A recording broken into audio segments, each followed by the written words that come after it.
गीता 18 के श्लोक नंबर 62 में भगवान स्वयं कह रहे हैं कि अर्जुन उस परमेश्वर की शरण में जा जिसकी कृपा से परम शांति व शाश्वत स्थान अर्थात सतलोक को प्राप्त होगा।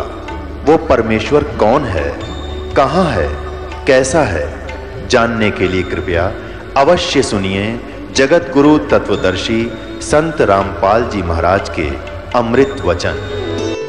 अब वो गुरुड़ प्राण मरे पाछे के काम आओगा, उसका जिंदे जी पढ़ाना था ताकि उसको डर लगता, भगवान से भक्ति करता, परमात्मा इन दुखों को याद करके बुराइयों से बचा रहता। अब वो कर्म फोड़ कर चला गया, ईव गुरुड़ पुराण का पाठ करा, इनकी सारी उल्टी रीति। अब परमात्मा क्या बताते हैं कि पुराण उठा, फिर पंडित आगे, गुरुजी आगे और पीछे गुरुड़ पढ़ाई। नर से तीतू पशुआ की जय गद्दा बैल बनाई, ये 56 भोग कहा मन बोरे की तो कुरुड़ी चरने जाई। ओए पुण्यात्माओं, इस काल ने हमारी बुद्धि इतनी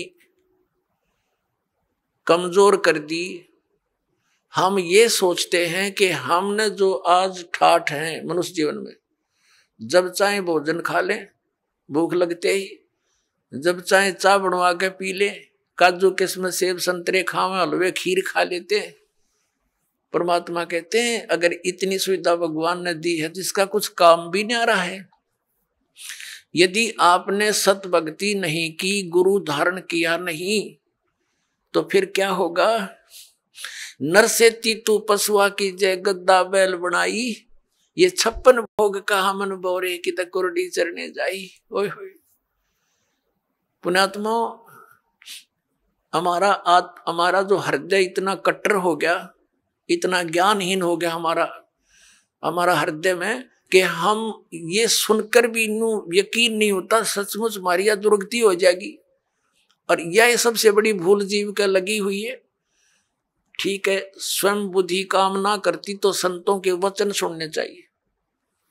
अब कई जैसे हम अपने रिश्तेदारों को या कोई मित्र प्यारे से कहा करते, भाई राम नाम ले लो, भक्ति कर लो, हैं गधा बनोगे, कुत्ता बनोगे, वीरन मैटी होगी, हैं तो वो क्या कहा करते, किसने देखा है देखी जाएगी। ले कोई बात हुई है। अब मरे पाछे के अर्गद अपने पाछे के देखी जाएगी, फिर तो कुमार देखेगा, डायमंड का बोरा कड़पे मारेगा लठ।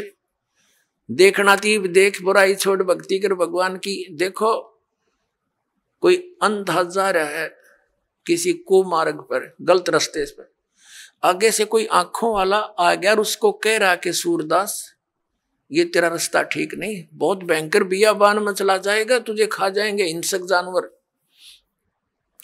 अब वो यदि होश में है वो अंधा, तो आंखों वाले की बात पर विचार करना चाहिए कि इसने क्यों कहा ये बात, और तुरंत उस मार्ग को त्याग देना चाहिए। और जब उस अंधे ने पी रखी है भांग, तो वो ये कह सकता है कि देखी जाएगी, किसने देखा है। अरे आंखों वाला बता रहा है कि उसने देखा, तभी तो वो तुझे सतर्क कर रहा है, और तेरा दुश्मन थोड़ा ही है। अंधे ने दिखा नहीं, आंखें वाले की मानना नहीं, तो मरकुए में पड़ गए। तो ये संत महात्मा जिन्होंने भगवान को देखा और वहां का सब विधान से परिचित होकर आए, हमें ज्ञान दिया कि ये दो क्रियाएं तुम कर रहे हो, ये तुम गलत रास्ते जा रहे हो, इनको त्याग दो। अब ये संत महात्मा जो थे ये आंखों वाले थे, ये तत्व ज्ञान युक्त आंखें रखते थे, और हम अंधे हैं, तत्व ज्ञानहीन प्राणी हैं, और हम आंखों वालों की नहीं मानेंगे। हमने दिखता ना, अर्जुन उन्होंने दिखा, उन्होंने बताया, उनकी हम मानते ना, तो फिर वह बनेगी जो उस अंधे गेल बननी थी पड़बाड़ में। तो क्या बताते हैं, सुखदेव ने 84 भुगती बना पजावे खरवो, तेरी क्या बुनियाद प्राणी तू पेंडा पंथ पकड़वो। परमात्मा के ज्ञान से हमें पता चलता है कि एक सुखदेव नाम के ऋषि थे, और वो अपनी सिद्धि के कारण आकाश में उड़ जाते थे, लेकिन गुरु धारण नहीं कर रखा था, ना सत भक्ति कर रहे थे, पिछले जन्म के पुण्य कर्मों से, भक्ति शक्ति से उसकी बैटरी चार्ज थी, हवा में उड़ जाने की सिद्धि भी थी। एक दिन साधु संत महात्माओं की गोष्ठी हो रही थी और उसको बताया गया, वो स्वयं भी भगवान विष्णु के लोक में गए थे। विष्णु जी ने उनको रिजेक्ट कर दिया था कि आप निगुरे हो, आपका गुरु नहीं है, वापस जाइए, गुरु बनाइए फिर आइए। फिर उसने अन्य संतों से डिस्कस किया तो सभी ने बताया कि सुखदेव जी आपने गुरु नहीं बना रखा, ये सबसे बड़ी भूल है तेरी। ये जो आप आज हवा में उड़कर चलते हो, इसी से आप ये सोच बैठे हो कि मैंने बहुत कुछ पा लिया, ये कुछ भी सांग नहीं है। जब गुरु नहीं बनाया था, गधे की योनि में जाओगे। जो ही उसको ये बात सुनने में आई तो उसने पिछले जन्म उसका एकदम सामने दिखाई दिया। फिर सुखदेव ऋषि ने बताया कि एक समय मैं गधे की योनि भोग रहा था, अंधा हो गया, मेरे मालिक ने छोड़ दिया, लठ मारे घर से निकाल दिया। चलता चलता एक पगडंडी की अटकल सी लगाता हुआ जंगल में, वन में जा रहा था। आगे एक नाला आ गया, एकदम मेरे पैर उस नाले में गिरने लगे। मैंने सोचा छलांग लगा ले, वापस पैर नहीं आ पा रहे थे तो मैंने छलांग लगाई। वो भीड़ा सा नाला था, 2-2.5 फुट का, 3 का। तो मैं बीच में फंस गया, चारों पैर लटके, आगे पीछे थे, उसके नाले की पटड़ियां पर अड़ गया। इक्का दुक्का व्यक्ति जावे था उस रास्ते से, बहुत दूर था नगरी से, तो वो मुझे निकाल नहीं सका, उसने चेष्टा भी नहीं की इक्के दुक्के व्यक्ति ने, और मेरे ऊपर के पैर रखे पार होने लगे, मेरी पुली बना ली। 10-15 दिन तक भुगत कर जीवन अंत हुआ। अब वो दुख याद आते हैं और भक्ति करता हूं तो यहां परमात्मा भी याद दिलाते हैं कि सुखदेव ने 84 भुगती और बना पजावे खरवो, खरवा ने गधा। पजावे होते हैं ऊंचे ऊंचे, ये कुम्हार लोग बनाते थे पहले पुजावा, उसके ऊपर ईंटें बनाते जाते, ऊपर बाहर मिट्टी, उस राख को दूर नहीं डाल सकते क्योंकि और सथा नहीं था, उसी के ऊपर बनाते रहे तो बहुत ऊंचा हो जाता है। तो परमात्मा कहते हैं सुखदेव ने 84 भुगती, बना पजावे खरवो, और तेरी क्या बुनियाद प्राणी, तू पेंडा पंथ पकड़वो, तेरी क्या औकात है बोली आत्मा, तो ये रास्ता पकड़ जो मोक्ष मार्ग है, इस मनुष्य जीवन को नष्ट ना करे। अब यहाँ आदरणीय गरीबदास साहिब जी बता रहे हैं, परमात्मा कबीर जी की तरफ संकेत कर रहे हैं। नर से तू पशुआ की जय गद्दा बैल बनाई, ये 56 भोग कहा मन बोरे, कहीं कुरडी चरने जाई। ओए पुणात्माओं, इन सत्संग के वचनों से ये अज्ञान का जामा बैठ गया हमारे हृदय में। इन परमात्मा के इन हथौड़ों से, इस तत्व ज्ञान से ये फूट जाएगा और फिर सपने में भी डर लगेगा आपको, जब आपके ये पाप कर्म को छट जाएंगे सत्संग के सुनने से। पाप गणे बढ़ गए इसलिए हमारा यकीन ना होता, जो संत बताती है साची होगी, क्योंकि संत साची ही कहा करते हैं। अब आज हम कितना सुंदर आहार करते हैं, और एक छोटे से काम बिना, परमात्मा के नाम बिना, काम करते करते भक्ति करो, चलते फिरते भक्ति करो, ये विधान है। हठ योग कहीं नहीं लिखा किसी सदग्रंथ में। ये हठ योग करते हैं सुबह शाम 2.5 घंटे, ये अपना कर्म बिगाड़ रहे हैं। किसी भी सदग्रंथ में हठ योग करने का विधि नहीं है। अपना काम भी करो और राम भी भजो। नाम उठत नाम बैठत नाम सोवत जागवे, नाम खाते नाम पीते नाम सेती लागवे। फिर क्या बताते हैं भगवान, अपने आत्माओं, इस दास का जन्म एक किसान परिवार में हुआ, और अब वो पुरानी बातें याद घनी आने लगी जब ये ज्ञान समझ में आ गया। हमारे एक बैल था और उस बैल के पिछले खुरों में इतनी लंबी 1.5 इंच की कील घुस गई और पता लगा नहीं। हाली उसको खेतों में ले गया, सारा दिन हल जोता, इतनी लंबी कील लगी, रात्रि सुबह वक्त से लेकर गया था। पैर में लंग घनी करे बैल, लेकिन रोका नहीं सारा दिन। किस दृष्टिकोण से नहीं रोका कि कई बार बैल के नस पे नस चढ़ जाती है तो सलाह दिया करते थे उस समय से, ये हकीम होया करते कि बैल को ऐसा कोई झटका वटका लग गया होगा जिस कारण से ये लंग कर रहा है, लंगड़ा हुआ है, तो इसको रोकना नहीं चाहिए, काम लेते रहना चाहिए, इसी से ठीक होगा, नहीं तो ये सुन्न हो जाएगा पैर। इस दृष्टिकोण से आली ने सारा दिन प्रयोग किया, उसको रोका नहीं। शाम तक उसका पैर सोजस होगी, स्वेलिंग होगी, और घर पे आ गया जैसे तैसे 3 टांगों को रखता हुआ, और आते ही बैठ गया, ना कुछ चारा चरा, ना खाया पिया, कुछ भी नहीं, और उठा नहीं। सुबह उठाने लगे तब मुंह खोल लिया और गिर गया बुरी तरह, पैर सूज गया। ऐसे हकीम होया करते उस समय। कोई बुलाया, उसने देखा इसकी सोजिश आ गई, ऊपर घुटनों तक, गोड्डे तक सूज गया पैर, सोजिश होगी। तो उसने बताया कि इसके गोड्डे में बा आ गया, घुटने में बैल के कीला गिरी, खुरों में ट्रीटमेंट घुटने पर होना शुरू हो गया। मालिश करें, उसका पट्टी बांध दी। अब पहले तो वो अफलातून पाक रहा होगा जब मनुष्य था, उसने सोची भी ना होगी अब बिजली गिरेगी तेरे ऊपर। अब बोल कर बता नहीं सकता कहाँ दर्द है, क्या पीड़ा है। 1 महीने तक भुगता रहा, खावे पीवे कुछ नहीं, आंखों से पानी गिरे। 1 महीने के बाद फिर वो अपने आप पक के फूट गया रिस, उसमें से वो मवाद निकलना शुरू हुआ। जब ध्यान गया, अरे तेरे की खुर, ये तो यहाँ कोई डिफेक्ट है। फिर दिखा किसी को, उसने साफ सूफ करके एक चिमटी सी तो देखो कील निकाली इतनी लंबी, तब राहत मिली उस प्राणी को। अब परमात्मा याद दिलाते हैं, कबीर जिव्या तो वाए बली जो रटे हरि नाम, नहीं तो काट के फेंक दियो ये मुख में भलो ना चामे। परमात्मा कहते हैं जीव तो वाए बली, जो भगवान का नाम से मन जाप करे, उसका गुणगान करे, नहीं तो इस चाम की कोई आवश्यकता नहीं, इस मुंह में इसने काट के फेंक दो इससे अच्छा। तो पुण्यात्मा सत साधना ना करने तो या जुबान छीन ली जाएगी हमारी, हम बोल के बता नहीं सकते।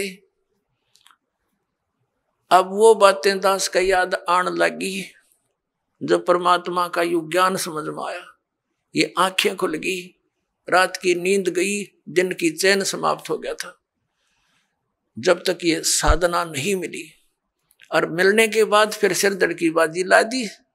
समझा है तो सिर दर पाओ, बहुर नहीं रहे सादा। परमात्मा ने कहा है कि ये संसार समझदा ना ही, कहंदा श्याम दोपहरे नू, और गरीबदास ये वक्त जाता रोगे इस पैरे नू। इस समय ने याद करके रोया करोगे।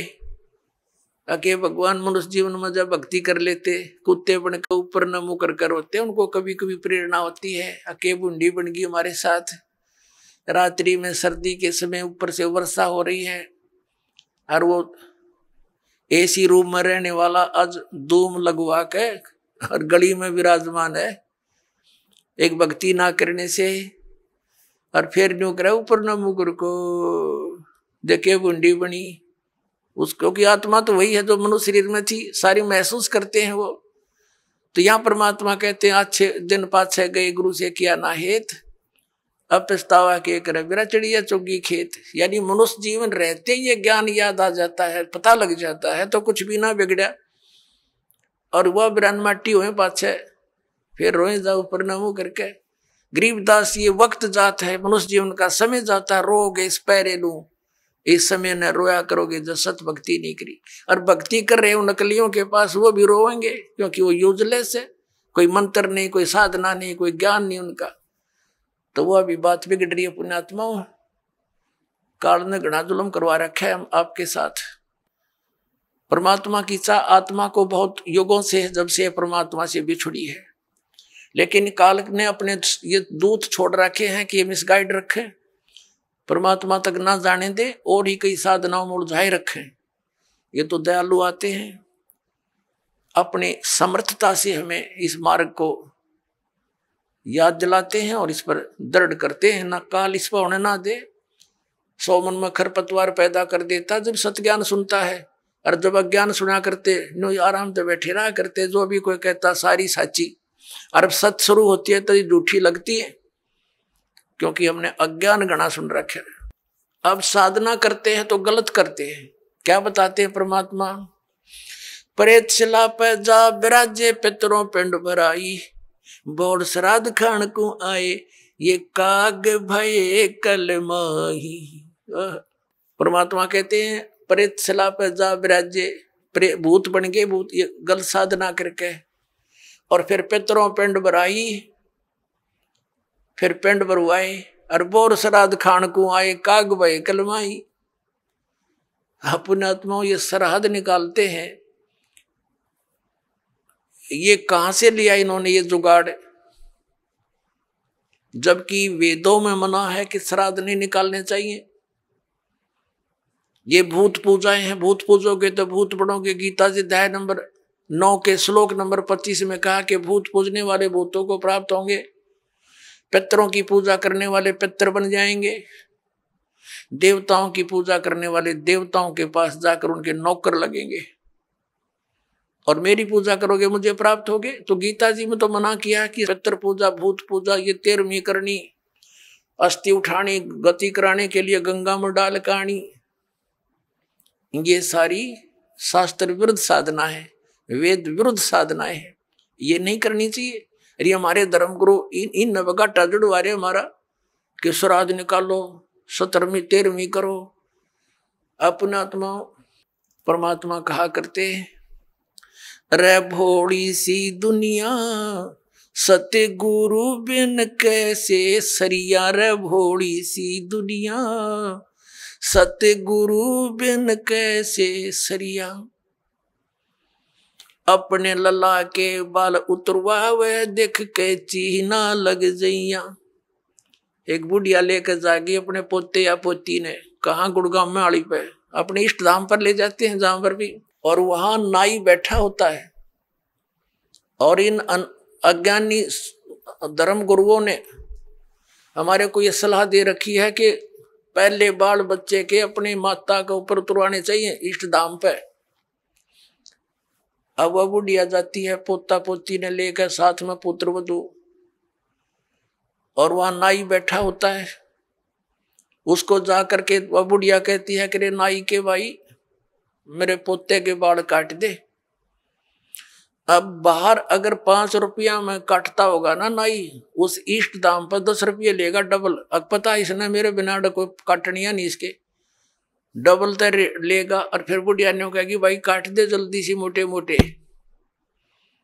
और न्यू कहेगी बेटा देख रे भाई नाई के ध्यान रखिए, मेरे पोते का कच्चा सिर है, कदे इसका कैंची ना लाग जा, धीरे धीरे देख, धीरे धीरे भाई।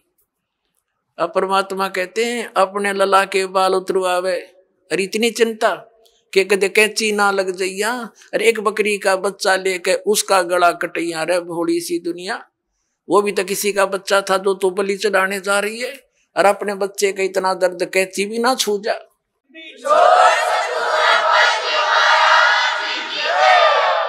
परमात्मा कहा करते जैसा दर्द आपना हो ऐसा जान बिराने।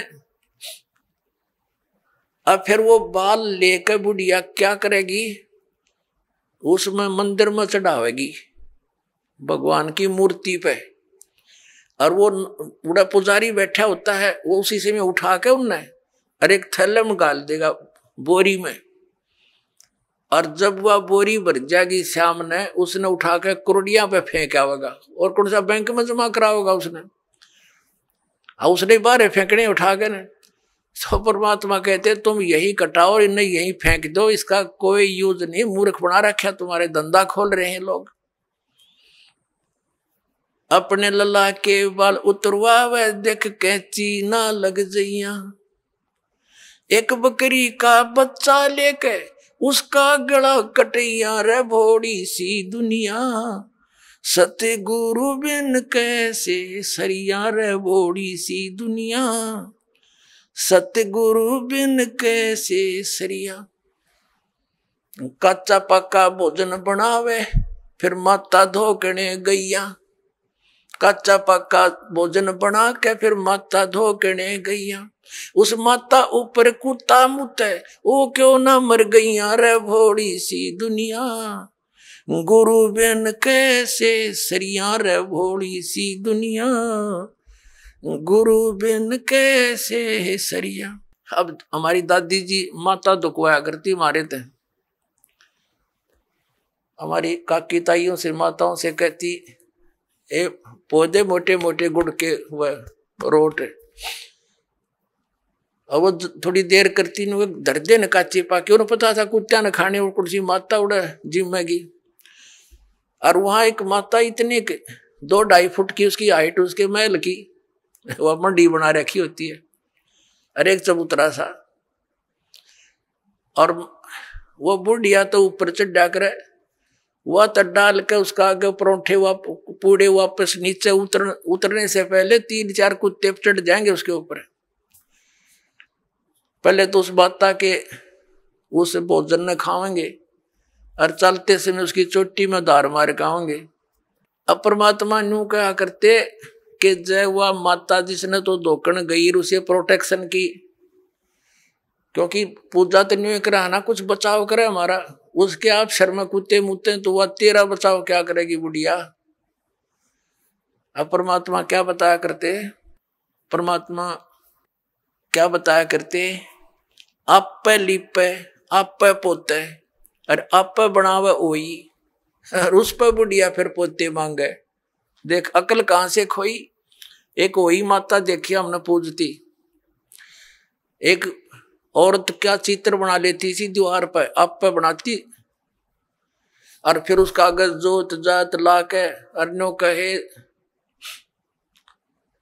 हे वही माता बहू के पोता दिए पुत्र दिए, दूध पूत में खैर रखिए हैं, इसलिए तेरी पूजा करूं। परमात्मा कहे आप पे तो वह माता बनाई, आप पे लिपे आप पे पोते आप पे बनावे ओई, और उस पर बुढ़िया पोते मांगे। देखा कलकड़े तक खोई तरह के जो भैया।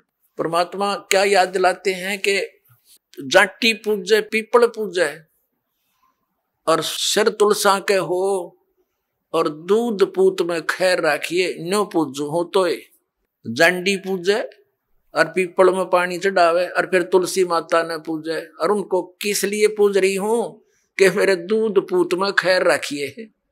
बता अकल देखो हमारी, ये हमारे धर्म गुरुओं की गाइडलाइन थी हमारे को, ये शास्त्र विदिता का मनमान्य साधना करवा कर सारे भूत बनवा दिए। फिर क्या बताते हैं परमात्मा, जीवित बाप के लट्ठम लट्ठा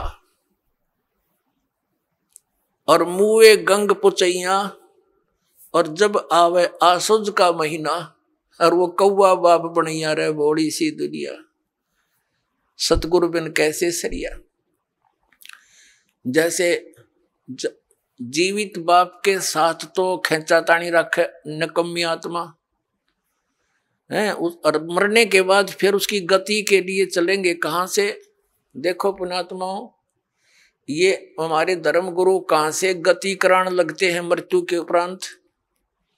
पहले तो यूं कहेंगे कि अस्थि उठाओ और गंगा में प्रवाह कराओ, इसकी गति हो जाएगी। अच्छा क्या करते हैं, एक व्यक्ति नाम ना ले हुआ था, उसकी पत्नी ने नाम ले रखा था। वैसे उसका अपनी पत्नी को मना नहीं करता था, ज्ञान से बहुत कुछ परिचित भी था, लेकिन उसके सामने एक बात आती कि मेरा पिताजी की मृत्यु होगी और मैं यदि गंगा में अस्थि नहीं डालकर आया तो फिर मेरी आत्मा नहीं मानेगी, तो मैं इसलिए नाम नहीं लूं। एक दिन वो बता रही थी उसकी पत्नी कि मेरे तायसरे की मृत्यु होगी, यानी उसके ताऊ की, और वो लेकर गए उसकी अस्थियों को गंगा घाट पे। वहां बैठे वो पांडे, और वहां इन्होंने अपने अक्षेत्र बांट रखे हैं कि ये मेरे अक्षेत्र का, ये मेरे अक्षेत्र का। जाते ही पूछ लेते कहां से आए जी, वो बता दिया जी ऐसे ऐसे सोनीपत से आए। अच्छा अच्छा आज तुम हमारे हो वो पकड़ ले गए। तो वहां जाकर उसने देखा, खोल कर पिछला सारा इतिहास बता देते हैं। तो क्या बोले वह न बोले, यजमान इब कद बहुत जन्माए रे तेरा गजब भयो, अब उन्हों कह रही थी कि वो बतावा था उसका पति कि मेरा माथा ठनक्या कि दुश्मन तेनों बाट देखा हम रोज मरा। इन्हों कहा स्तीप कद बहुत दिन वाए गति कराण। तो वो कहने लगा उसके बाद मेरा वहां से मन हट गया कि वो तो हमारी सारा दिन जो है ना ये कुशोण मनावे हैं अपने आत्माओं गति करवा दी। किस गति करवा दी कि गंगा में अस्थि डलवा दी, होगी गति। फिर कहें 13वीं करो। 13वीं किस लिए कि गति कराने खातिर। अच्छा वह 13वीं भी कर दी। फिर कहें अब इसके सरहद निकालो। पहले प्रत्येक महीने किया करते, फिर छठे महीने और बड़ा व्यवस्था करते थे, और फिर 1 वर्ष के बाद वो कंप्लीशन होता था, उसका समापन करते थे। 1 साल में पूरे वर्ष लगे रहते थे गति कराने। और फिर क्या करते हैं परमात्मा कहते हैं प्रेत शिला पैजा विराजे पितरों पिंड भराई। फिर पिंड भरवा दो, पितरों की मुक्ति हो जाएगी। परमात्मा क्या कहते हैं जीवित बाप के लट्ठम लट्ठा हर मुए गंग पुचैया। और जब आया आसोज का महीना कौआ बाप बनैया रे बोली सी दुनिया। अब फिर आगे श्राद्ध के समय आसोज का महीना। तो जिस तिथि को कोई घर का सदस्य मृत्यु को प्राप्त होता है तो हमारे धर्म गुरु वो तिथि नोट कर लेते हैं। आसोज के महीने में अमावस्या से लेकर पूर्णमासी तक उस किसी भी तिथि को मृत्यु होती है तो उस दिन विशेष कार्यक्रम करते हैं, श्राद्ध निकालते हैं। और सबसे पहले क्या करते हैं वो बनाकर भोजन ऊपर रखते हैं छत पे, और उसी समय कौवे आकर खा जाते हैं। तो वो क्या कहते हैं हमारे धर्मगुरु देखो भोग लग गए तेरे पिताजी, हो सकता कौआ बन रहे हो। अरे भले आदमियों गति करान लागे थे कौआ बना के छोड़ दिया। ये है इनके साधन। अब परमात्मा कहते हैं प्रेत शिला पैजा विराजे पितरों पिंड भराई। और बहुत सरहद खान कुआए काग बने कलमाही। आगे क्या बताते हैं जय सतगुरु की संगत करते सकल कर्म कट जाई। अमरपुरी पर आसन होते हैं जहां धूप ना छाई। अब क्या बताते हैं जय सतगुरु की संगत करते सतगुरु मिल जाते तो ये सारे कर्मों तो पीछा छूट जाता, ना श्राद्ध निकालने, ना भूत बनना, ना कौवे और पशु की योनियों में जाना। और फिर क्या होता अमरपुरी पर, अमरपुरी जिस स्थान का कभी नाश ना हो, सतलोक सनातन परम धाम की प्राप्ति हो जा, जय सतगुरु मिल जाए तो ये झंझट मिट जाए सारे। और ये हमारे गुरुजी धर्म गुरु ने कहा श्राद्ध तो अवश्य निकालना चाहिए। इन्हें तो हमारे कर्म बिगड़वाने का ठेका ले रखा था। पुण्यात्माओं पवित्र हिंदू धर्म के जो सदग्रंथ हैं, पवित्र 4 वेद और पवित्र श्रीमद् भगवत गीता और 5वां वेद जो परमात्मा कबीर जी की वाणी जो उनके मुख कमल से बोला गया, उसमें कंप्लीट ज्ञान है, सभी सदग्रंथों का सारांश है। वो तो इनके हाथ नहीं लगा क्योंकि उन्होंने इन संस्कृत के ज्ञाताओं ने वो तो रिजेक्ट कर रखा था। कबीर साहब की वाणी तो एक अशिक्षित की वाणी है, इस करके वो हमारे पास हमारे तक नहीं आने दिया। तो इनमें जो पुराण हैं, ये पुराण क्या चीज है? ये 4 वेद, उन 4 वेदों का सारांश श्रीमद् भगवत गीता। लेकिन श्रीमद् भगवत गीता में कुछ अटकल युद्ध कराने के लिए इस काल भगवान ने लगाई हैं, वो अलग से दिखाई देती है। और जो वेदों से मेल खाता वो गीता जी का ज्ञान खरा है, बिल्कुल सत्य है, क्योंकि वो वेद ज्ञान गॉड गिवन है, परमात्मा का दिया हुआ है। तो हमने परमात्मा के आदेश का पालन करना है। और पुराण क्या है? ये ब्रह्मा जी द्वारा दिया गया ज्ञान, ब्रह्मा जी से सुना, फिर कुछ अन्य ऋषियों ने किसी और से सुना हुआ ज्ञान, वो सब खिचड़ी बना के पुराण बना दी। अब वेदों में इन श्राद्ध आदि कर्म कांड का निषेध है और गीता जी में निषेध 9वें अध्याय के 25वें श्लोक में स्पष्ट किया है, भूत पूजने वाले भूत बनेंगे। ये देखिएगा, श्रीमद् भगवत गीता, गीता प्रेस गोरखपुर से प्रकाशित है, जयदयाल गोविंद का इसके अनुवादक है। अध्याय नंबर 9 का ये है, अध्याय नंबर 9 श्रीमद् भगवत गीता, श्लोक नंबर 25। देवताओं को पूजने वाले देवताओं को प्राप्त होंगे, पितरों को पूजने वाले पितरों को प्राप्त होते हैं, और भूतों को पूजने वाले भूतों को प्राप्त होते हैं, और मेरा पूजन करने वाले मुझको ही प्राप्त होते हैं। अब ये श्राद्ध कितना आगे फिर, अब आपको दिखाते हैं झलक पुराणों में क्या लिखा है। एक मार्कंडेय पुराण है। एक रुचि नाम के ब्राह्मण थे, ऋषि, और उसने वेदों को समझा पढ़ा। ये ज्ञानी आत्मा थे कि मनुष्य जीवन केवल मोक्ष प्राप्ति के लिए प्राप्त होता है। इसलिए उसने ना तो विवाह कराया, ब्रह्मचारी पद पर रहते हुए 40 वर्ष की उम्र हो गई थी, और अपना जंगल में वन में रहता था, कोई मकान झोंपड़ी भी नहीं डाल रखी थी। ये सोच करके मोक्ष प्राप्ति करानी है, क्या संग्रह करना है, 2 दिन का जीवन है।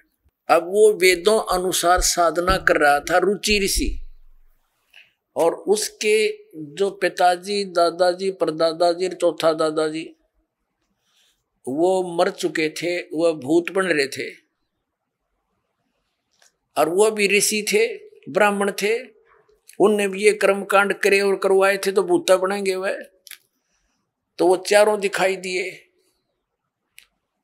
और कहा, बेटा तूने विवाह क्यों नहीं करवाया?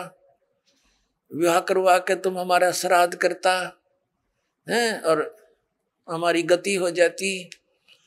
अब रुचि कहने लगा कि पितामहो, वेद में तो ये मना कर रखा है, ये श्राद्ध श्रुद्ध निकालना, ये कर्म कांड करना, ये तो मूर्खों का मार्ग है। और वो पितर भी कहते हैं, बेटा है तो ऐसा ही, इसमें कोई संदेह नहीं, मिथ्या नहीं है, सच्चाई है। लेकिन हमारा क्या होगा? अब तुम बाढ़ में जाओ, थारा क्या होगा? आप मरे, अरे पुत्र और मरवाने के लिए तैयार करे। या देखो मार्कंडेय पुराण, ये गीता प्रेस गोरखपुर से प्रकाशित है। गीता प्रेस गोरखपुर से प्रकाशित है। ये गीता प्रेस गोरखपुर से प्रकाशित है। ये 242 पृष्ठ पे संक्षिप्त मार्कंडेय पुराण, रोच्य मुनि की उत्पत्ति कथा। मार्कंडेय जी कहते हैं कि ब्राह्मण, पूर्व काल की बात है, प्रजापति रुचि ममता और अहंकार से रहित इस पृथ्वी पर विचरते थे। उन्हें किसी से भय नहीं था, वे बहुत कम सोते थे। उन्होंने न तो अग्नि की स्थापना की थी, न अपने लिए घर ही बना रखा था। वे एक बार भोजन करते और बिना आश्रम के ही रहते थे। उन्हें सब प्रकार की आसक्तियों से रहित एवं मुनिवर्ती में देख उनके पितरों ने उनसे कहा, ये देखिए, ये चारों आगे भूत बन रहे, ये देखो, ये रुचि ऋषि है, ये इनके पहले बने हुए वो पंडित जी सारे भूत पूज का भूत बन गए। अब ये दिख गए इसने सारे इकट्ठे। पितर बोले, बेटा विवाह स्वर्ग और अपवर्ग का हेतु होने के कारण एक पुण्यमय कार्य है। ये तो इन पितरों के वचन हैं, ये तो पितरों के वचन है जो अपनी सलाह दे रहे हैं। अब देखना, उसे तुमने क्यों नहीं किया? ग्रस्त पुरुष समस्त देवताओं, पितरों, ऋषियों और अतिथियों की पूजा करके पुण्यमय लोकों को प्राप्त करता है। वह सभा के उच्चारण से देवताओं को, शब्द से पितरों को तथा अन्नदान, बलि, वैष्णदेव आदि से भूत आदि प्राणियों एवं अतिथियों को उनका भाग समर्पित करता है। बेटा, हम ऐसा मानते हैं कि ग्रस्त आश्रम को स्वीकार न करने पर तुम्हें इस जीवन में कलेश पर कलेश उठाना पड़ेगा तथा मृत्यु के बाद और दूसरे जन्म में भी कलेश ही भोगना पड़ेगा। रुचि ने कहा, पितरगण, परिग्रह मात्र ही अत्यंत दुख एवं पाप का कारण होता है। तथा उसे मनुष्य की अधोगति होती है, उससे मनुष्य की अधोगति होती है। यही सोचकर मैंने पहले से त्री संग्रह नहीं किया।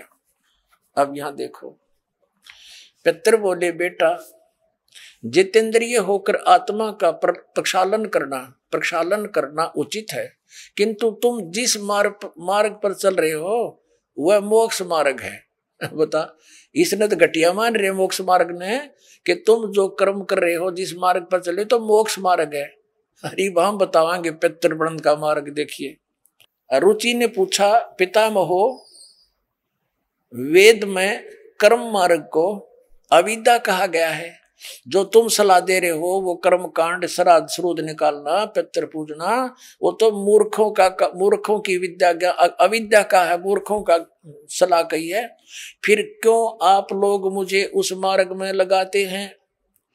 पितर भी कहते हैं, पितर बोले यह सत्य है कि कर्म को अविद्या ही कहा गया है, इसमें तनिक भी मिथ्या नहीं। फिर थोड़ा सिर बच गया, फिर क्या रह गया बता भाई? ये हमारे पुराणों में लिखा है। अब इस बात को पितर भी मानते हैं। आप जो साधना करें तो मोक्ष मार्ग है, और आप फिर उसको सलाह दे रहे हैं भूत पूज, श्राद्ध निकाल, ब्याह करवा, अरे यो नरक मार्ग है। और आप भी मानते हैं कि आप जो मार्ग अपना रहे हो तो मोक्ष मार्ग है। और रुचि कहता है वेद के अंदर तो इसको अविद्या, मूर्खों की साधना बताइए, तो पितर भूत पूजना, श्राद्ध निकालना, और पितर स्वीकार भी कर रहे हैं, कहा ऐसा ही है, इसमें कोई मिथ्या नहीं। फिर ये बकवाद घट रखी, अग्रुम ऐसा कर लो, पितर ऐसा कर देते हैं, पितर पुत्र दे देते हैं, टट्टू दे देते हैं, अपा भूखे मरे, बतावे हम मूर्ख बना रखा है।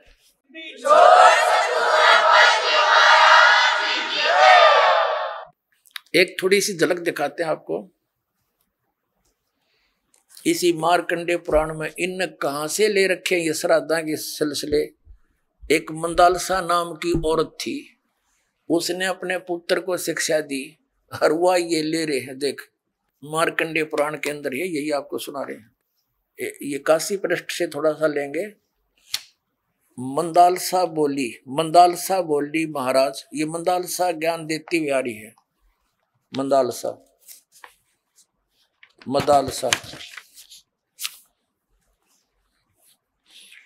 ये 82 पृष्ठ पे संक्षिप्त मार्कंडे पुराण, यहां देखिए। अब ये क्या सलाह दे रही है कि जो पितर देवलोक में है और जो त्रिक योनियों में ये पशु पक्षी बने हुए हैं, और जो मनुष्य योनियों में एवं भूत वर्ग में स्थित हैं, भूत बन रहे हैं, और वे पुण्यात्मा हों या पापात्मा, जब भूख प्यास से विकल होते हैं तो वे अपने कर्मों में लगा हुआ मनुष्य पिंड दान तथा जल दान के द्वारा उन्हें तृप्त करता है। इसी तरह वह देवताओं और अतिथियों को भी संतुष्ट रखता है। देवता, मनुष्य, पितर, भूत, प्रेत, गोहक, पक्षी, कृमि और कीट आदि भी मनुष्यों से ही जीविका चलाते हैं। अब ये क्या बता रही है कि चाहे तो वो जो पितर देवलोक में है, जो त्रिक योनिया में पड़े हैं, और जो मनुष्य योनियों में यानी भूतादि पितर बन रहे हैं, वे पुण्यात्मा हो या पापात्मा, सब भूखे प्यासे मरते रहते हैं। तो वो टट्टू देवलोक में हुए, भूखे मरते प्यासे मरे। अब क्या बताते हैं आगे, ये देखिएगा यहाँ क्या बताया है संक्षिप्त मार्कंडे पुराण 92 पृष्ठ पे।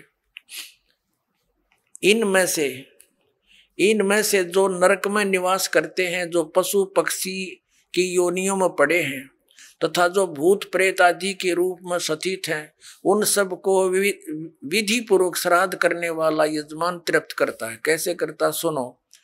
मनुष्य पृथ्वी पर जो अन्न बिखेरते हैं, उनसे पिशाच योनि में पड़े पितरों की तृप्ति होती है, जो जमीन पर दाने डाल देते हैं। बेटा, स्नान के वस्त्र से जो जल पृथ्वी पर टपकता है, उससे वृक्ष योनि में पड़े हुए पितर तृप्त होते हैं। जो रूख वृक्ष बन गए, उन का नाका जो वस्त्र ने छोड़ दिए ना, वो वृक्ष योनि में पड़े हुए तृप्त हो जाएंगे। अरे भले आदमियों,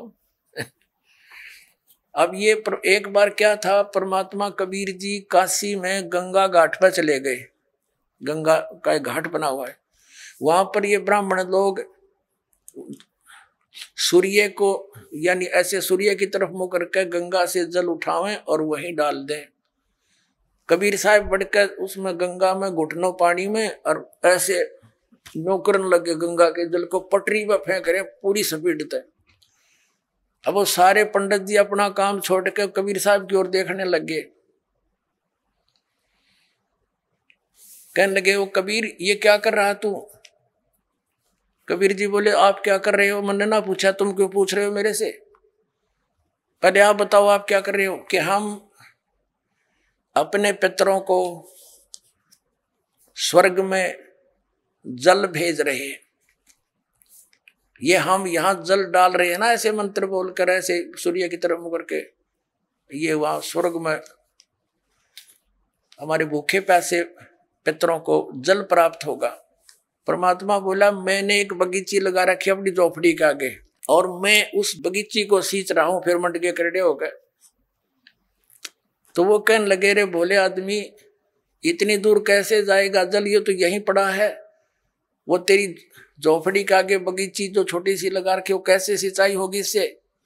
कि एक लाखों किलोमीटर दूर, मील दूर तुम्हारे पितरों को स्वर्ग में ये पानी मिल सकता है, तो ये 2 किलोमीटर पर क्या दिक्कत आएगी इसको?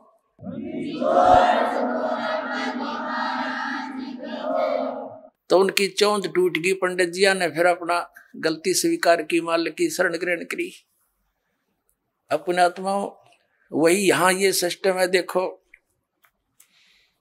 अब देखो इनके आगे फिर मार्कंडेय पुराण हम पढ़ रहे हैं 92 पृष्ठ पे 92 पे। उससे वृक्ष योनि में पड़े हुए पितर तृप्त होते हैं। अच्छा वृक्ष तो है इतना बड़ा और पानी निचोड़ा कपड़े का उड़ा गंगा के किनारे, बताओ वृक्ष कैसे तृप्त होगा? उसमें तो बाल्टी भर भर गिरनी पड़ेगी। तो किसी मूर्ख बना रखे हैं देखो। और नहाने पर अपने शरीर से जो जल के कण इस पृथ्वी पर गिरते हैं उनसे उन पितरों की तृप्ति होती है जो देव भाव को प्राप्त हो रहे हैं। देखो इनकी अकल। कहते हैं नहाने के बाद जो छींटे छाटे पृथ्वी पर पड़ते हैं ना, वो जो देवता बन गए उन पितरों की तृप्ति होती है। वो टट्टू देवता बन गए जब इससे पानी तो छकेंगे उड़ा हुआ है। अकल बना मार रखी मारी। देखो देखो नहाने पर अपने शरीर से जल के कण इस पृथ्वी पर गिरते हैं ना, उनसे उन पितरों की तृप्ति होती है जो देव भाव को प्राप्त हुए हैं, जो देवता बन रहे हैं। और पिंडों के उठाने से वो पिंड भरवाते हैं, अन्न के कण पृथ्वी पर गिरते हैं ना, उनसे पशु पक्षी योनियों में पड़े हुए पितरों की तृप्ति होती है। बता वो पशु योनि में कितना भैंस बन के खड़ी होगी, उनकी वह माई या दादी ताई काकी है, और उड़ा वह कण गिरे पृथ्वी पर कीता है। वह भैंस तो उड़े एक टोकरा ने भूस खावा डेली, एक कण ते क्यों कर छिकेगी वह है तेरा कैसे भाई। देखिए से मूर्ख बना रखा।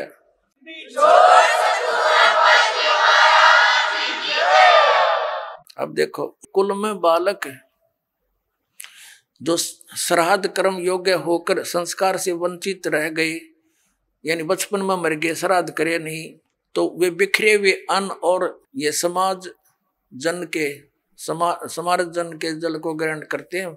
ब्राह्मण लोग भोजन करने के बाद हाथ मुंह धोते हैं और चरणों का प्रक्षालन करते हैं, तो उस जल से भी अनन्य पितरों की तृप्ति होती है। बेटा उत्तम विधि से श्राद्ध करने वाले पुरुषों के अन्य पितर यदि दूसरी योनियों में चले गए हों तो भी श्राद्ध से उन्हें बड़ी तृप्ति होती है।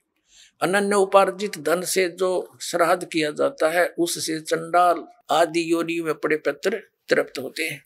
आइए अब हम उन श्रद्धालुओं के अनुभव जानते हैं जो जगत गुरु तत्वदर्शी संत रामपाल जी महाराज जी से दीक्षा प्राप्त कर चुके हैं तथा उनके द्वारा बताए गए भक्ति मार्ग पर चल रहे हैं। जी नमस्कार। नमस्कार सर जी। क्या नाम है जी आपका? जी मेरा नाम ललित भारद्वाज है सर जी। ललित जी कहाँ से आए आप? सर वैसे तो मैं प्रॉपर छत्तीसगढ़ का रहने वाला हूँ, लेकिन रोजी रोटी के मामले में काम करने के लिए यहाँ पुणे में काफ़ी दिन से रहा हूँ बहुत जी। सर संत रामपाल जी महाराज जी की शरण में आने से पहले आप क्या भक्ति साधना करते थे? सर जी, मैं सदगुरु संत रामपाल जी महाराज के शरण में आने से पहले हनुमान जी का उपासना करता था, व्रत करता था, शिव जी का भी व्रत करता था सर जी। उससे कुछ लाभ फायदा के तो मेरे को मालूम नहीं चला सर जी कि क्या लाभ होते, क्या फ़ायदा होते हैं, क्योंकि उस समय चल रहा था जैसा भी चल रहा था, हमारे पुण्य कर्मों के हिसाब से जो भी जैसा चल रहा था। तो क्या पहले आपने कोई गुरु भी बनाया था? नहीं सर जी, पहले तो गुरु नहीं बना रखा था मैंने कहीं सर। सर, जब आप भक्ति साधना कर रहे थे तो आप संत रामपाल जी महाराज जी की शरण में क्यों आए? सर जी, संत रामपाल जी महाराज के शरण में मैं ऐसा आया कि एक मेरे दोस्त है, वो कॉन्ट्रैक्टर था, तो हम उसके पास काम करते थे सिविल लाइन में। तो सर जी उन्होंने मेरे को ज्ञान गंगा पुस्तक दिया पढ़ने को, और मेमोरी में मेरे संत रामपाल जी महाराज के सत्संग जाला। तो मैं पुस्तक पढ़ता पढ़ता ज्ञान गंगा पढ़ते रहा, भगत जी सत्संग सुनते रहा। तो मेरे को कुछ ऐसा लगा कि ये संत जो सत्संग में देखता था मेमोरी में मोबाइल पे, तो पूरे शास्त्र को खोल करके अपने आप को दिखाता था सर जी। बाकी के संत क्या करते हैं, ग्रंथ सामने रखते हैं, मुंह से बोलते हैं कि यहाँ पे लिख ले, हमको समझ में नहीं आते सर, जो बोलते वही समझते हैं। तो ये तो हमको अच्छा लगा। फिर उसके बाद सतभक्ति, फिर लोगों के इंटरव्यू देखे, फिर कि परमात्मा है संत रामपाल जी महाराज ऐसे ऐसे करते हैं कि आराम करते हैं, इतना राहत दे रहे हैं अपने भक्तों को। तो मेरे को बहुत अच्छा लगा भगत जी। तो फिर मैंने प्रण किया कि संत रामपाल जी महाराज जी को गुरु बनाना चाहिए, है ना सर जी। फिर ऐसे मैंने संत रामपाल जी महाराज जी के शरण में आया भगत जी। सर, आपने संत रामपाल जी महाराज जी का सानिध्य कब प्राप्त किया? सर, मैंने दिसंबर 2015 में संत रामपाल जी महाराज जी का शरण में आया। सर, जब आपने संत रामपाल जी महाराज जी से नामोपदेश लिया तो आपको क्या क्या लाभ मिले? सर जी, शारीरिक लाभ तो मेरे को बहुत मिला। जैसे कि एक दिन क्या हुआ, एक सत्संग चलता था पहले पुणे में, 3 दिवसीय सत्संग चलता था। तो मैं उस सत्संग में गया हुआ था घोचवाड़े फाटा पिरंगुज में सर जी। तो मेरे भगतमती जो अनुपदेशी था, उस समय नाम नहीं ले रखा था संत रामपाल जी से, मेरे पत्नी ही, तो उनके पेट में दर्द होने लगा भगत जी यहाँ पे, और असहनीय दर्द होने लगे, पीड़ा जो उनको बर्दाश्त नहीं हो रहा था। तो उन्होंने सोचा कि आजू बाजू वाले को उठा करके हॉस्पिटल जाऊंगी बोल के। पहले मेरी पत्नी को पथरी का शिकायत हो चुके थे 2 बार। उनको मैं बार बार बोलता था पानी ज़्यादा पियो, लेकिन वो पानी नहीं पीती थी। इसकी वजह से डॉक्टर बोलते थे कि पानी ना पीने की वजह से होते हैं पथरी। तो फिर उनके पेट में दर्द होने लगा सर जी। तो असहनीय दर्द जब हो ना, तो उन्होंने सोचा कि आजू बाजू वालों को उठा करके मैं हॉस्पिटल जाऊँगी। इतने में सर जी वहाँ संत रामपाल जी महाराज प्रकट हुए और उनको बोले कि बेटा क्या हुआ? तो उन्होंने बोला कि दर्द हो रहा है। बोले संत रामपाल जी महाराज बोले बेटा कहाँ पे हो रहा है? तो उन्होंने बताया कि यहाँ पे हो रहा बोल के। तो संत रामपाल जी महाराज बोले उनके कि वहाँ पे हाथ रखो बेटा और वहाँ पे दबाओ जहाँ पे दर्द हो रहा है। तो उन्होंने दबाया सर जी ऐसे मुझे से, तो वो फट गए भगत जी, जैसे कि कुछ अंगूर वगैरह को हम दबाए तो फट जाते हैं वैसे। उसके बाद मेरी पत्नी को राहत मिल गई, वो सो गई और संत रामपाल जी महाराज वहाँ से अंतर ध्यान हो गए सर जी। पहला लाभ तो ही हुआ सर जी। दूसरा लाभ सर जी, मैं एक दिन चारपाई पे सो रहा था पंखे के नीचे, गर्मी का दिन था। तो अचानक मेरा नींद खुला भगत जी। सर जी मेरा कैसे नींद खुला मेरे को मालूम नहीं, रात के करीब 1 से 1:30 के बीच में था। अचानक मेरा नींद खुला, मैं चारपाई से उठ करके बेड पे जाके अपने बैठा सोने के लिए। जैसे ही मैं चारपाई से उठा सर जी, बेड पे पहुँचा नहीं कि पंखे टूट करके नीचे मेरे चारपाई पे गिर गए हैं। एक तो ये संत रामपाल जी ने मेरे को बचाया दुर्घटना से सर जी। उसके बाद सर जी एक दिन क्या हुआ कि मेरे भाई का एक्सीडेंट हो गया, छोटा वाला भाई का। गांव में रहते थे, मैं यहाँ पुणे में था। तो मेरे को पता चला तो उस समय लॉकडाउन की वजह से ट्रेन वगैरह सुविधा नहीं थे जाने का, तो मैं मोटरसाइकिल से ही जा रहा था सर जी। रास्ते में मैं बाइक से गिर गया अपने, तो ये मेरा पैर भगत जी टूट गया था यहाँ से, खाली स्किन पकड़ा हुआ था, बाकी पूरा घुटने से टूट गया हुआ था सर जी। मैं गाड़ी पे बैठ भी नहीं पा रहा था, ये पैर ऐसे उठा भी नहीं पा रहा था। मेरे को जो मेरे साथ में था दोस्त, उन्होंने उठा करके बैठाया गाड़ी में। उसके बाद सर जी सुबह मैंने संत रामपाल जी महाराज के दिए हुए नित्य नियम लगाया किया। उसके बाद प्रथम मंत्र दिया हुआ था वो किया। उसके बाद सर जी मैं अरदास लगाया संत रामपाल जी महाराज से, सर जी परमात्मा आप ही हैं हमारे सहारा, हम किसके शरण में जाएंगे, हमारे साथ ऐसे ऐसे हो गए सर परमात्मा। इतने में सर जी मैं मंत्र करते रहा 2 घंटे बाद परमात्मा ने ऐसे चमत्कार किया संत रामपाल जी महाराज ने कि मैं उसी टूटे हुए टांग को जुड़ गए भगत सर जी, मैं चलने लगा उससे। आपका पैर एकदम से ठीक हो गया? एकदम से ठीक तो नहीं हुआ, लेकिन मैं चलने लगा। इतना मेरे को तकलीफ कम हो गया, जो जुड़ गए, जो टूटा हुआ अलग हो गया था, स्किन खाली चमड़ी पकड़ा हुआ था सर जी घुटने का, और जुड़ गए। मैं चलने लगा, जिससे मैं उठा भी नहीं पा रहा था, वो चलने लगा। इतना चमत्कार किया संत रामपाल जी महाराज ने। उसके बाद सर जी जब मैं पहुँचा हॉस्पिटल में रायपुर मेकाहारा में, तो वहाँ दिखाया। फिर वहाँ मेरे भाई का एक्सीडेंट हुआ था जिसका, छोटे वाले को मैं पहले बताया। उसका सर जी लेफ्ट हैंड का 4 पसली और राइट हैंड का 2 पसली बिल्कुल टूट गया था, क्योंकि वो सामने गाड़ी चला रहे थे, ट्रक से जा करके टकराए थे वो। तो सर जी मेरे पहुंचने के बाद उन्होंने कहा कि भाई भैया आप संत रामपाल जी महाराज से नाम लिए हैं तो मैं भी लेना चाहता हूँ, क्या मेरी तकलीफ दूर होगा? मैंने कहा भाई बिल्कुल होंगे। और मेरा भाई इतना नास्तिक था सर जी, मेरे को क्या बोलता था कि तुम कमंडल लेके चले जाओ जंगल में, तुम भक्ति करते हो, तुम खाते पीते नहीं, ऐसे मेरे को करता था, विरोध करता था मेरे पहले। फिर वो बोले कि मैं भी अगर संत रामपाल जी महाराज से दीक्षा लूँ तो क्या आराम हो जाऊँगा? मैंने बोला भाई बिल्कुल हो जाओगे, परमात्मा सबके रक्षा करते हैं संत रामपाल जी महाराज, तो आपका क्यों नहीं करेंगे? उसके लिए आप एक काम करो, संकल्प करो परमात्मा संत रामपाल जी महाराज से। तो उन्होंने संकल्प किया सर जी। फिर कुछ दिन बाद हॉस्पिटल से डिस्चार्ज होके जब घर गए तो उन्होंने 2 दिन बाद नाम लिया सर जी। डॉक्टर ने अलर्जी उनको 6 महीना बेड रेस्ट कर दिया था सर जी, कि 6 महीने तुम उठ नहीं सकते हो, कुछ भी कर नहीं सकते हो, बेड पर ही पड़े रहेंगे। उसके बाद सर जी जब संत रामपाल जी महाराज से उपदेश लिया तो 4 दिन बाद मेरा भाई उठ करके चलने लगे सर जी। डॉक्टर्स ने तो 6 महीने का रेस्ट बताया था। जी हाँ सर जी, डॉक्टर ने 6 महीने का रेस्ट बेड रेस्ट बताए थे, लेकिन परमात्मा ऐसे चमत्कार किए सर जी संत रामपाल जी महाराज ने कि 4 दिन में ही वो उठकर चलने लगे घर पर ही। उसके बाद 1 महीने के अंदर सर जी वो अपने फैक्ट्री में वापस, जहाँ रायपुर में काम करते थे जिंदल फैक्ट्री में जहाँ लोहा को गलाए जाते हैं, वो काम 1 महीने में सर जी ऐसा चमत्कार हुआ को जाके काम करने लगे फैक्ट्री में। और जो डॉक्टर ने 6 महीने बताया था फिर सर जी वो 6 महीने बताए थे हालांकि डॉक्टर ने, लेकिन परमात्मा के सामने साइंस का डॉक्टर के भी नहीं चलते। अंत में डॉक्टर भी भगवान के हाथ उठा देते, भगवान के ऊपर भरोसा करते हैं सर जी। उसके बाद सर जी ऐसा हुआ, एक दिन मैं दिल्ली जा रहा था यहाँ से, तो मैं अपने पापा जी को बोला, मेरे पापा जी ऐसे थे तम्बाकू बहुत खाते थे सर जी, बहुत, वो हर 1 घंटे में तम्बाकू खाते थे। उनकी वजह से हम लोग को झगड़ा भी होता था पापा जी को तम्बाकू खाने की वजह से, कि इसको छोड़ दो, क्यों नहीं छोड़ देते हैं। मेरी मम्मी भी झगड़ा करती थे, हम लोग भी झगड़ा करते, लेकिन वो छोड़ नहीं पाता था। फिर सर जी एक दिन दिल्ली जाना हुआ तो हमने कहा परमात्मा संत रामपाल जी महाराज से कि हमारे पापा इतना नशा कर तम्बाकू खाते हैं। तो मैंने भगत आ रहे थे उनके साथ में बुलाया सर जी मेरे पापा जी को। तो मेरे पापा जी इतना तम्बाकू लेके चले थे 1 हफ्ते के लिए सर जी, अपने पूरे खर्चे यानी कि खाने के लिए, सेवन करने के लिए सफ़र में। और जैसे ही सर जी उन्होंने गाड़ी पे बैठे भगत लोगों के साथ, वो तम्बाकू खाना ही भूल गए। उसके बाद हम इतने दिन दिल्ली में रहे सर जी, फिर उन्होंने तम्बाकू खाया नहीं, वापस घर जाने के बाद सब फेंक दिया भगत जी। परमात्मा ने इतना बड़ा चमत्कार किया, जो 35-40 साल से तम्बाकू खाते थे, इतना बहुत ज़्यादा खाते थे वो तम्बाकू खाना ही नशा छोड़ दिया भगत जी। संत रामपाल जी महाराज से उपदेश नहीं लेते तो हम भी पहले राक्षस के जैसे थे, ड्रिंक करते थे, सिगरेट पीते थे और गुटखा तम्बाकू सभी नशा करते थे सर जी। तो परमात्मा के दया से संत रामपाल जी महाराज ने इतना कृपा किया कि आज हम इंसान के जैसे जी रहे हैं सर जी। सभी नशा हमारे छूट गए हैं अभी उनके कृपा से। पहले हम बहुत पैसे बर्बाद करते थे सर जी, दारू में, मांस में और गुटखा में, सिगरेट में बहुत पैसे बर्बाद करते थे, कमाते तो थे लेकिन बर्बाद भी बहुत करते थे। परमात्मा ने इन सब से आज़ादी दिला दिया सर जी, अभी हम इंसान के जैसे ज़िंदगी जी रहे हैं सर जी।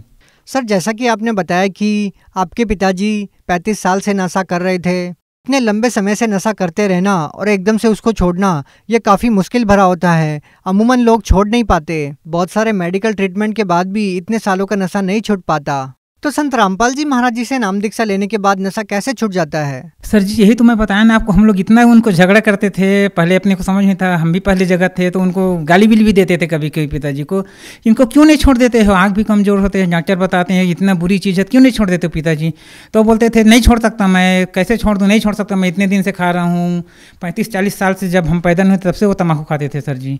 लेकिन ऐसे ही संत रामपाल जी महाराज ने इतना दया की, इतना चमत्कार किया सर जी कि वो अचानक ही सभी गाँव में उनके जो साथी वो भी अचंभा हो गए, देखते ही अचरज मानने लगे कि ये मेरे चाचा लोग आते हैं कि भैया तम्बाकू दो ना, तो बोलते हैं कि मैं तो छोड़ दिया है।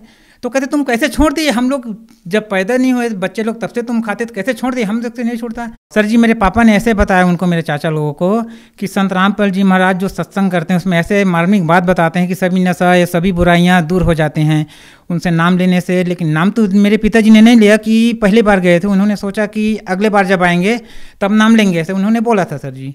मेरे 3 बेटे हैं तो मुझको बहुत चिंता होती थी कि मैं एक गरीब आदमी हूँ, मजदूर वर्कर हूँ, कैसे करूँगा। तो संत रामपाल जी महाराज के कृपा से सर जी मेरे बड़ी वाली लड़की का जॉब लग गया पुलिस में सर जी।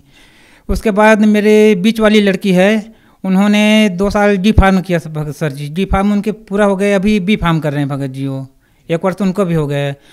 उनके बाद भगत जी मेरे छोटी वाली जो लड़की हैं सर जी, वो अभी नीट के वो कोचिंग कर रहे हैं सर जी, उनको भी अभी 1 साल हो गया। उनका फीस जो भरना होता है बच्चे लिए, मैं मजदूर वर्कर आदमी इतना पैसा फीस कैसे भरता हूँ, परमात्मा कैसे पूरे करते हैं सर जी, मेरे को खुद नहीं मालूम कैसे एडजस्ट होते हैं, इतना लाभ देते हैं परमात्मा सर जी। आज भी आप मजदूरी करते हैं? मैं सर आज भी मजदूरी करता हूँ, पुणे में मजदूरी करने ही यहाँ आया हूँ। बच्चे लोग को पढ़ाई वढ़ाई के जब पैसे लगते हैं, फीस लगते हैं इनके लिए। लेकिन भगत जी इतना फीस भरना परमात्मा ही पूरा करते हैं भगत जी, मेरे तो बस के बात नहीं है कैसे बनूँ। जब ज़रूरत होते हैं फीस भरने का पता नहीं पैसे कहाँ से आते हैं भगत जी, जिसको बोले एक बार में परमात्मा दिला देते हैं भगत जी। सर, संत रामपाल जी महाराज जी ने आपको इतने सारे और अद्भुत लाभ दिए जिसका बखान नहीं किया जा सकता। तो सर आप हमें ये बताइए कि आखिर संत रामपाल जी महाराज जी से नाम दीक्षा लेने के बाद ही लाभ क्यों मिलते हैं? इनके अलावा और भी तो हिंदुस्तान में बड़े बड़े संत हैं, महंत हैं, बहुत सारे बड़े बड़े कथावाचक हैं, बड़े बड़े पंथ हैं।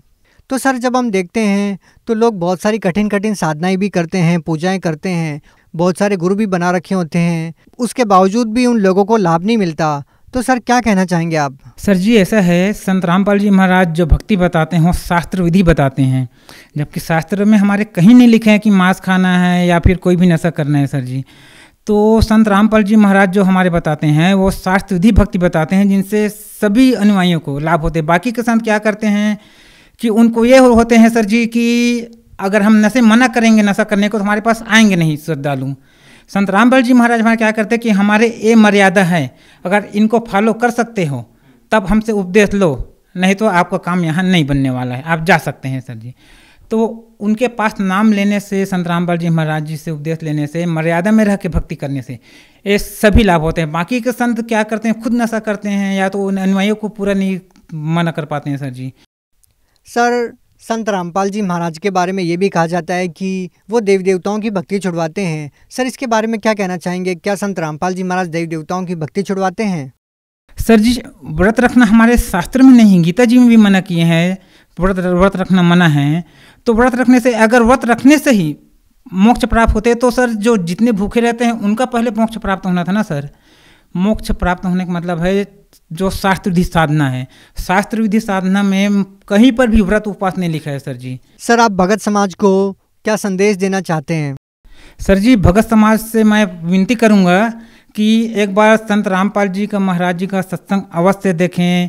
उसके बाद बहुत से जैसे कि फेसबुक में हमारे कमेंट आते हैं, पुस्तक ज्ञान गंगा की, ज्ञान गंगा पुस्तक है, जीने की राह है, पुस्तक पढ़ें, सत्संग देखें, ज्ञान को समझें, ज्ञान समझ करके फिर अपना उपदेश लें, मनुष्य जीवन का कल्याण करें। क्योंकि परमात्मा को वाणी है संत राम कबीर परमात्मा की, मनुष्य जन्म दुर्लभ है मिले न बारंबार, तरवर से पत्ता टूट गिरे फिर बहुत न लगता जार। सर जी अभी जो मनुष्य योनि हैं उनके लिए गोल्डन चांस है सर जी कि परमात्मा साक्षात आए हुए हैं, बोल रहे हैं कि बेटा आओ मैं तुम्हें तुम्हारे निज घर को ले चलूँ, सद्भक्ति करो, क्योंकि यहाँ काल के जाल में फंसे हुए हैं आप। तो सर जी अभी जो मनुष्य योनि है उनके लिए गोल्डन चांस है भक्ति करके पार होने का सर जी। सर जो लोग संत रामपाल जी महाराज जी से आपकी तरह बहुत सारे लाभ चाहते हैं तो वो लोग संत रामपाल जी महाराज जी से नाम दीक्षा कैसे ले सकते हैं, उनका सानिध्य कैसे प्राप्त कर सकते हैं? सर जी हाँ आपने बहुत बड़े क्वेश्चन किए कि अभी 12 से 14 की चैनल पर सत्संग आ रहा संत रामपाल जी का सर जी, उसके माध्यम से हम पता कर सकते हैं कि साधना कैसे हैं, संत कैसे हैं। उसके बाद उसमें देख करके जो चैनल पर सत्संग आते हैं तो उसके सत्संग के नीचे जो पीली पट्टी चलती है उसमें नंबर आते हैं सर जी। आप चाहे जहाँ भी कंट्री से हो वहाँ से आप नंबर पे कॉल करेंगे तो पता आपको चल जाएगी कि नामदान सेंटर कहाँ हैं, वहाँ से आप फ़ोन करके पता कर सकते हैं कि हमको नाम कहाँ से मिलेगा। आजकल तो परमात्मा ने इतना सुविधा कर दी, संत रामपाल जी महाराज ने ऑनलाइन घर बैठे सुविधा मिलता है, नाम उपदेश मिलता है सर जी। तो मैं सभी भाई बहनों से हाथ जोड़ के विनती करूँगा कि अपने मनुष्य जीवन का लाभ उठाएं, कल्याण करवाएं संत रामपाल जी महाराज जी से उपदेश लेकर के सर जी। बहुत बहुत धन्यवाद। नमस्कार सर जी।